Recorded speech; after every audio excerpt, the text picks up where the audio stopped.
Okay, today we are going to see the difference among these three English words: who, whom, whose.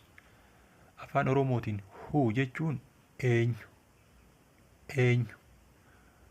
Fakkeenyaaf eenyutu deeme kan jedhu who fayyadamna.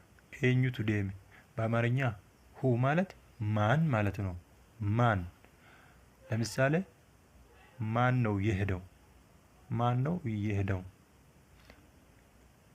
In English, who did go? Who did go? Okay, whom. Whom jechuun eenyuun, eenyuun. Fakkeenyaaf eenyuun jaalatta?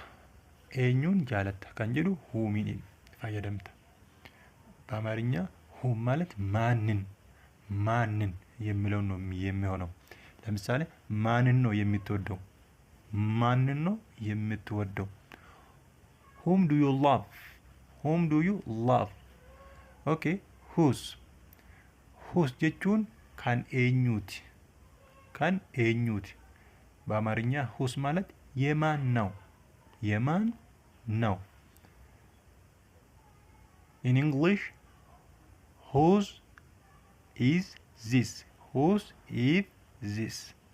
So for example, whose phone is this?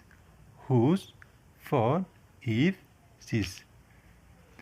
So that's the difference of these three English words. Thank you.